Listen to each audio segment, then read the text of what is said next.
Entonces, la segunda neoplasia que vamos a ver ahora, el cáncer de hígado, el mismo fenómeno que el anterior, su mortalidad es mucho más alta que su incidencia, como casi todos los cánceres del tubo digestivo. La clasificación, acá el que vamos a estudiar en esta clase, el más común de todos, el carcinoma hepatocelular, que es el cáncer hepático primario más común, en un 85 a 90%. También pueden haber los cánceres derivados de los otros componentes parenquimatosos, que son los colangiocitos, que son los colangiocarcinomas. Y puede haber una mezcla de estos dos. Pero el que más nos interesa para esta clase y vamos a estudiar, carcinoma hepatocelular. Epidemiológicamente tiene una incidencia muy variable a nivel mundial y esto se debe a sus factores de riesgo. Hay zonas en las que es muy prevalente y zonas en las que es muy raro. Acá tenemos una distribución de las zonas de más alta prevalencia de esta neoplasia y claramente tenemos la zona de Asia, una zona de África y nuestra zona amazónica como las zonas más frecuentes. Y eso por los factores de riesgo que vamos a ver, que son las enfermedades virales. Epidemiológicamente, al igual que la anterior, es una neoplasia más común en población mayor, 65 a 70 años a nivel internacional, aunque como van a ver en epidemiología más local peruana, nuestros pacientes tienden a ser más jóvenes cuando tienen esas enfermedades.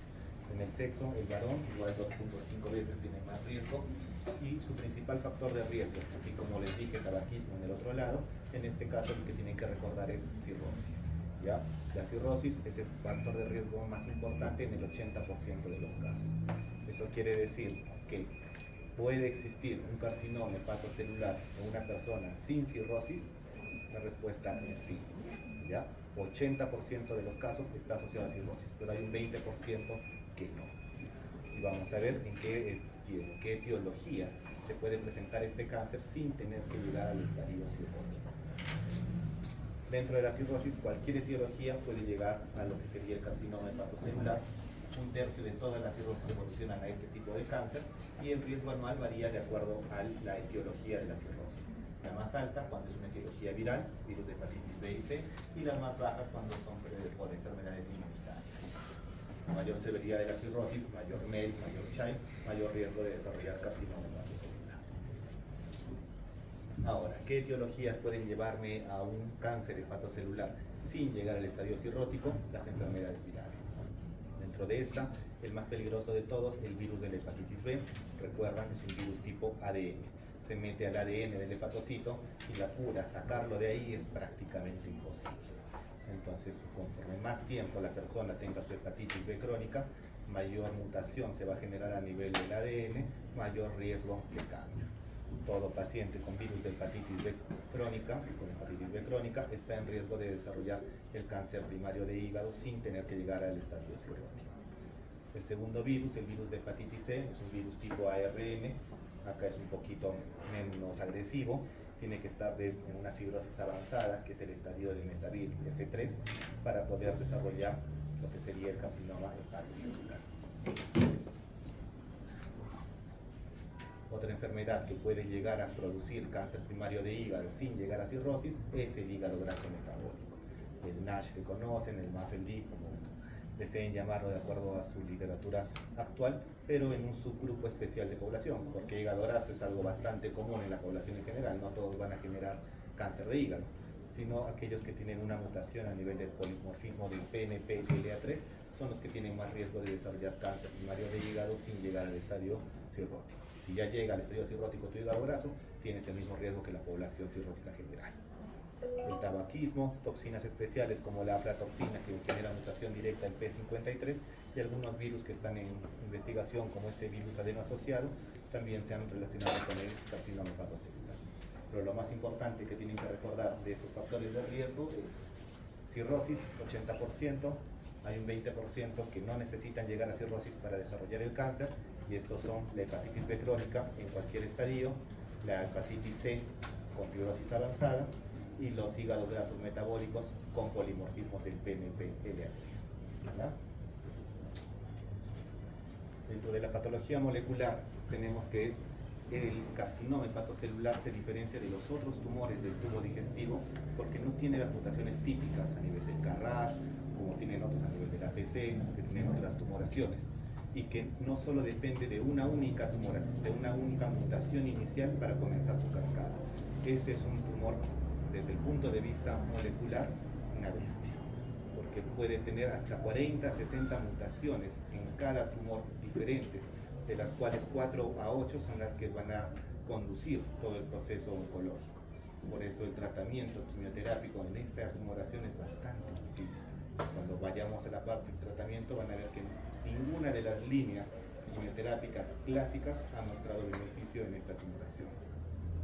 Existen mutaciones específicas de acuerdo a la etiología por la que se produce.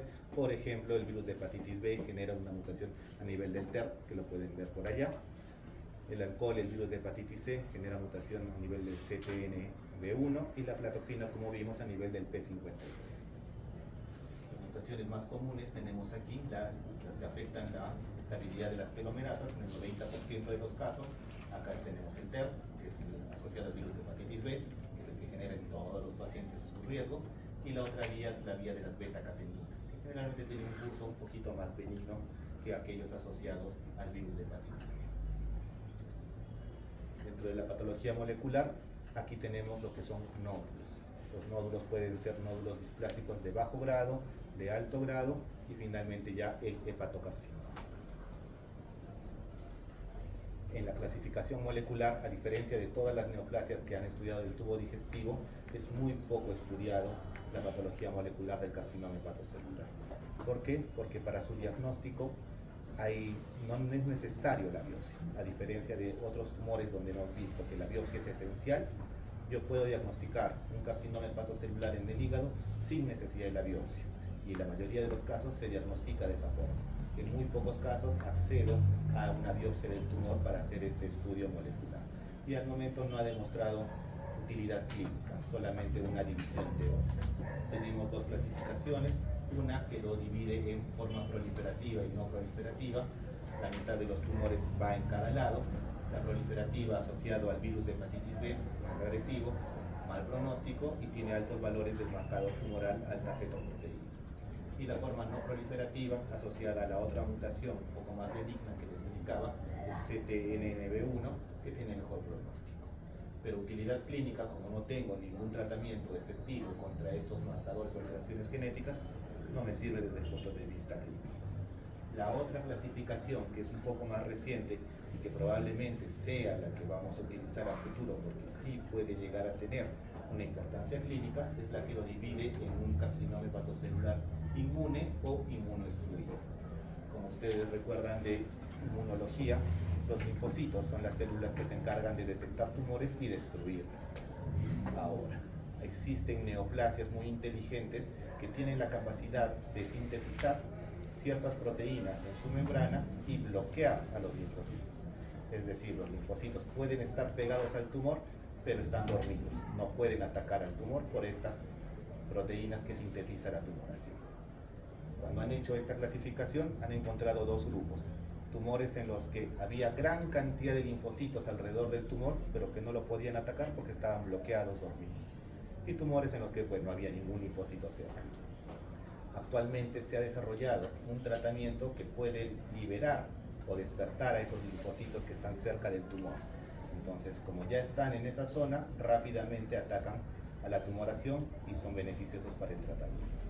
Esos son los subtipos inmunes, que tienen infiltración de los PD1, L1, está enriquecida con la activación de linfocitos T y por lo tanto actualmente tienen mejor pronóstico porque tengo un tratamiento ya que puede liberar esos linfocitos que están alrededor del tumor.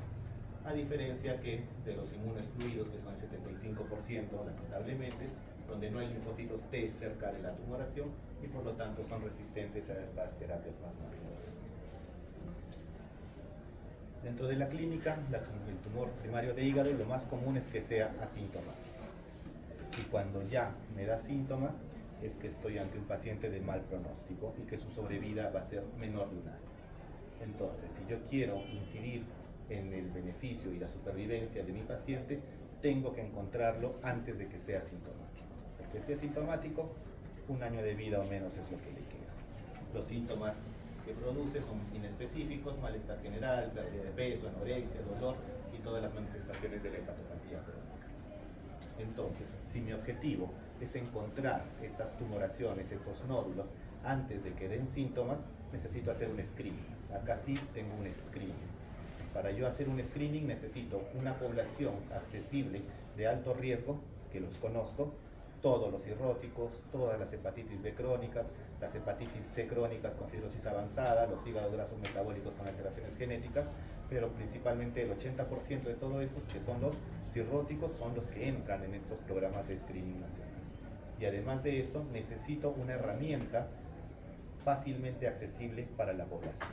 Y en este caso, el hígado es el órgano sólido más grande que tenemos en el abdomen y está al acceso del examen ecográfico, el examen imagenológico más común, que es la ecografía.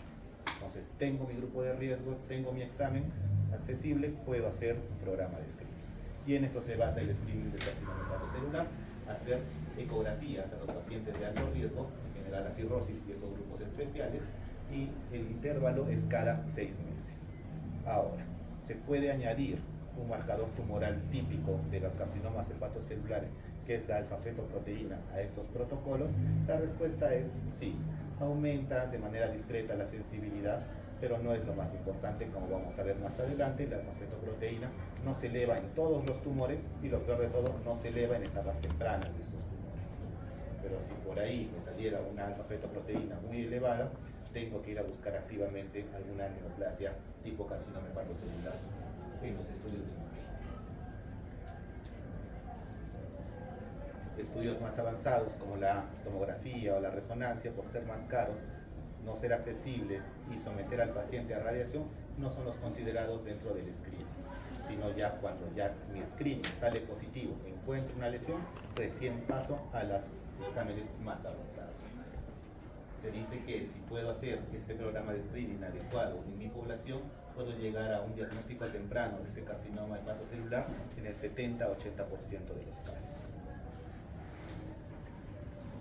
Los marcadores tumorales para esta neoplasia, como les indiqué, la alfa-fetoproteína es el que se utiliza, su sensibilidad pasa por poco el 50%, solo el 60%, y esto se debe a que no todos los carcinomas hepatocelulares elevan la alfa-fetoproteína, principalmente lo hacen aquellos donde mutó por el virus de hepatitis B, no por las otras etiologías, y cuando comienzan a elevar generalmente ya son en estadios más avanzados, ya no son en estadios tempranos.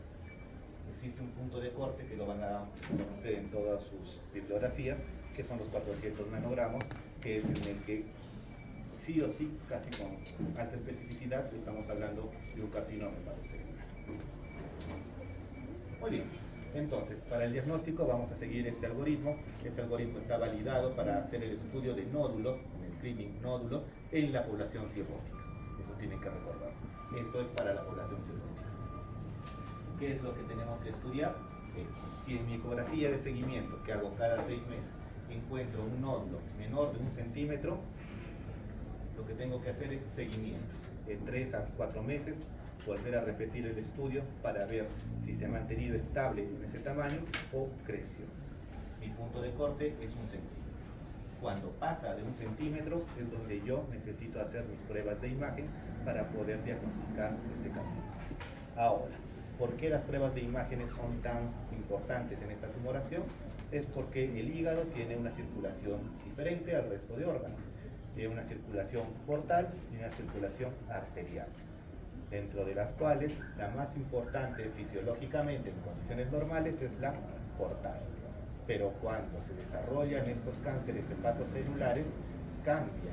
Como estas células se quedan atrapadas dentro de neovasos, su principal circulación se vuelve arterial y se quedan excluidos de la circulación portal. Y eso es lo que se aprovecha en las técnicas de imagen dinámicas, que vamos a ver un poco más adelante, para tener sus fenómenos. El fenómeno típico se llama el washout, que lo vamos a conocer en un momento. Cuando me sale positivo ese fenómeno imagenológico de washout, yo diagnostico carcinoma hepatocelular y lo meto a mi esquema de tratamiento. Si no es típico o no es determinante mi primer estudio imagenológico dinámico, por ejemplo, solicité una tomografía trifásica, tengo la posibilidad de hacer un segundo estudio imagenológico dinámico, en este caso resonancia trifásica dinámica. Y cuando esté con resonancia, me voy a tomografía. Y ya si tengo dos estudios en los que no puedo concluir si es un carcinoma hepatocelular, recién pienso en hacer la biopsia. ¿Y por qué es tan alejado hacer la biopsia? Porque son tumoraciones altamente vasculares. El hígado es un órgano altamente vascular. Las complicaciones hemorrágicas de cualquier procedimiento en el hígado son muy altas. Y si ven el tamaño de la lesión que estamos buscando es 1 centímetro, menos de un dedo. Darle a ese tejido tumoral en una biopsia es a veces bastante difícil. Se genera más daño sobre el órgano y la extracción de la muestra no llega a ser adecuada. Entonces ahora vamos a conocer lo que es el fenómeno de washout. Como les decía, estas tumoraciones en la fase arterial, como han desarrollado neovasos, captan gran cantidad de contraste, como podemos ver acá. Esto es un estudio contrastado, tenemos contraste a nivel de la aorta. A nivel hepático no brilla, no se pinta, porque el órgano sano, su principal circulación es portal. Entonces, la arterial, poquito. ¿Qué es lo que pinta más? El tumor, por sus neovasos. Y al momento de yo pasar a la fase tardía, que es la fase portal, segunda imagen, ya no tengo contraste en mi aorta. Si comparamos el brillo de los dos hígados, aquí este brilla más porque está recibiendo sangre portal, mi lesión desapareció. Eso es el fenómeno del washout, el fenómeno del lavado. Si está presente, diagnostico mi carcinoma hepatocelular.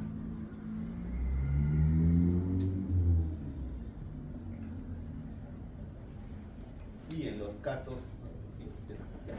los casos que mi estudio imagenológico dinámico en 2 ocasiones no me sale concluyente o estoy en un contexto diferente a la cirrosis, el algoritmo es solo para cirrosis, yo pienso en la biopsia hepática.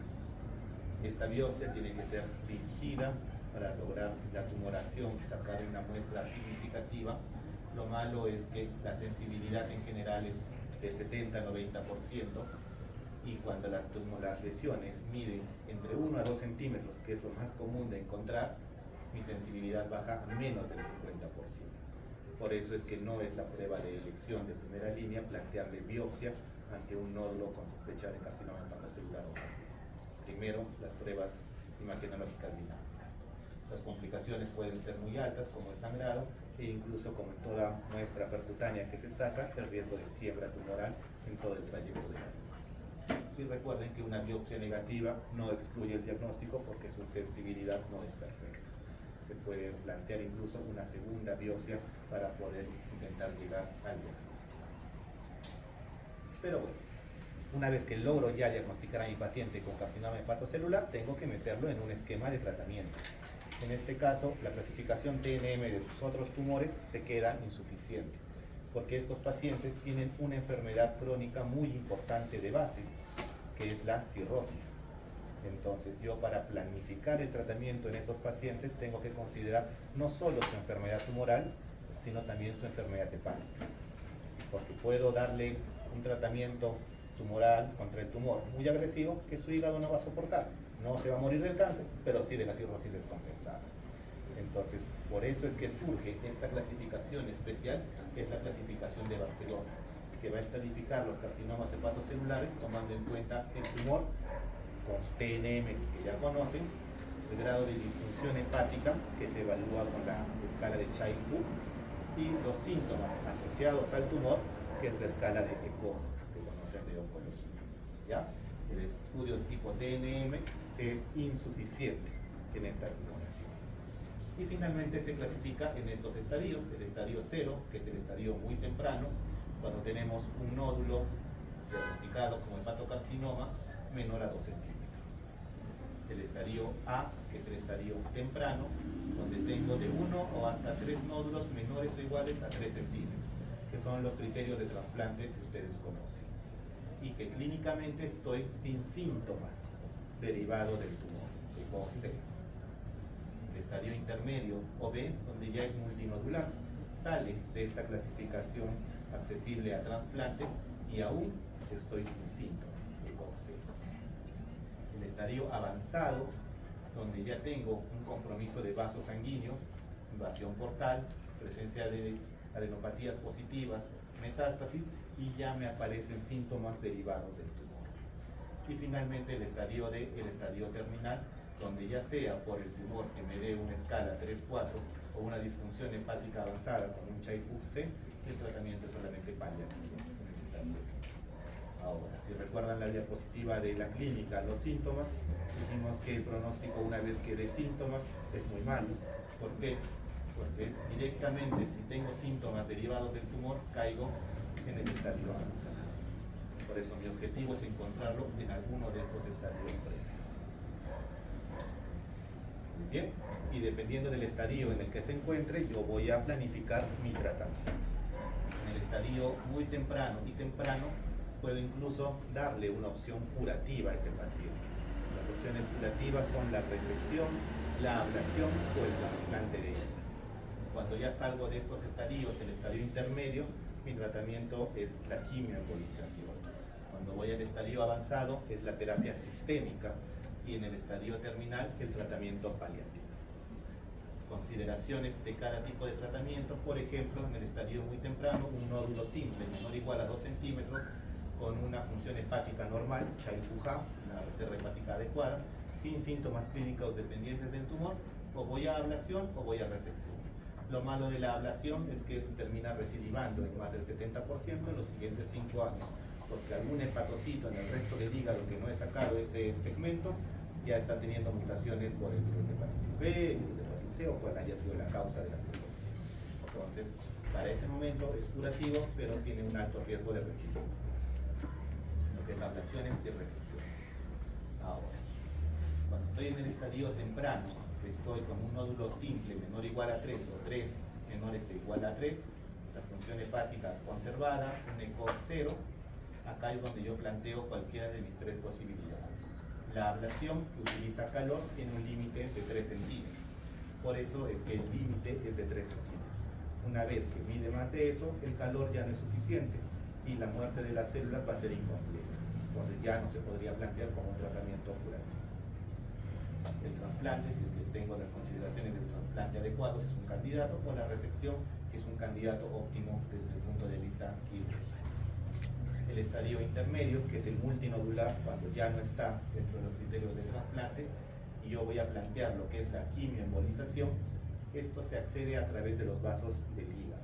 Entonces necesito que mi tumor no me haya invadido los vasos para yo poder plantearle esta posibilidad de tratamiento, no invasión vascular. Por eso cuando ya pasamos al siguiente estadio, cuando ya no se puede realizar la quimioembolización, es porque hay compromiso de los vasos sanguíneos. ¿Ya? Esta quimioembolización lo desarrollan los doctores de radiología intervencionista, se tiene que realizar en varias sesiones, da una reacción típica que es el síndrome de posembolización, que es como un CIRS en el 50% de los pacientes, puede llegar a ser severo hasta en el 5%, por eso no es una terapia muy fácil, y se puede inyectar dentro de la quimioembolización quimioterápicos como doxorubicina o cisplatina. Si mi paciente no puede hacerse la quimioembolización o ya tengo síntomas derivados del tumor, tengo que pasar directamente a la terapia sistémica. Aquí el único que teníamos hasta hace unos años era este antitirosincinasa, que es el sorafenib. Actualmente, con estos estudios que se han hecho de precisión en los tumores, se ha visto que existen estos tumores que tienen linfocitos T asociados que lo pueden destruir. Entonces, tengo que liberarlos. Ahora viene el problema. Como hemos visto, 25% tienen este tipo de clasificación inmune. Para yo poder definir si tiene linfocitos T o no a su lado, necesito una biopsia. Y no a todos los pacientes le voy a hacer la biopsia porque lo voy a diagnosticar por otros métodos. Entonces se asume en la práctica clínica que todos potencialmente van a estar dentro de ese espectro inmune. Y a todos le doy este tratamiento especial que es capaz de liberar los linfocitos T, que es el anti-PDL1 junto con un antivascular, el anti-VEGF1, que se llama atezolizumab, atezolizumab, bevacizumab. Actualmente esta es la primera línea a nivel internacional. Si falla, recién pasamos antitirosinases, que tenemos sorafenib, lenvatinib, y luego después ya terapias en las que de rescate aumenta la sobrevida un par de meses.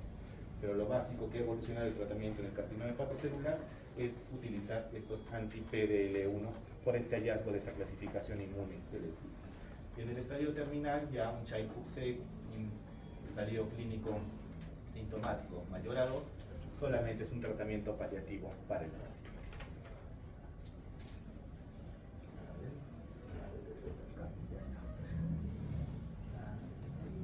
Acá es un video de lo que es cómo se realiza una quimioembolización.